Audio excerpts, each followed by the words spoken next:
Nagsumiti kahapon ng sulat si Ombudsman Jesus Crispin Remulla sa Bureau of Immigration para magpatupad ng Foreign Travel Restriction Order o FTRO. Para ito sa 77 individual na sumasailalim ngayon sa fact-finding investigation kasunod ng pagkakadawit sa mga korupsyong nasa likod ng mga proyekto kontrabaha ng gobyerno. Ayon kay Ombudsman Remulla, ito'y upang pigilan ang mga ito na pumunta abroad habang umuusad ang mga investigasyon. This is a function of being in government.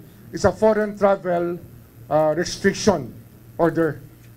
Basta under investigation ka, you're part of government, you should not be traveling and leaving this jurisdiction.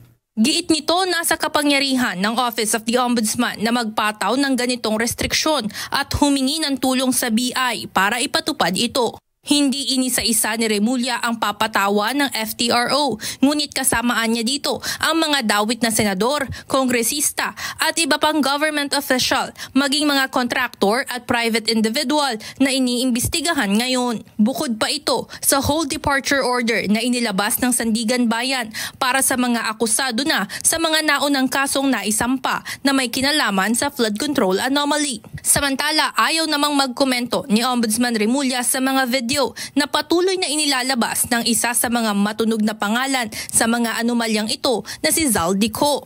Gaya ng paulit-ulit na hiling ng mga ito, umuwi na lamang si Ko ng Pilipinas at dito ipahayag ang kanyang mga salaysay. Sa haba, sa dami, wala ako halos oras panoorin yan.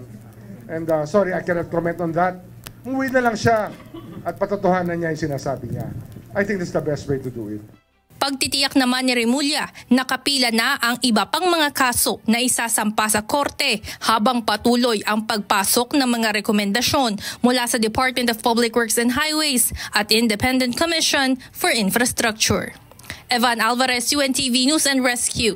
Diyos ang aming sandigan, serbisyo publiko ang aming pinahahalagahan.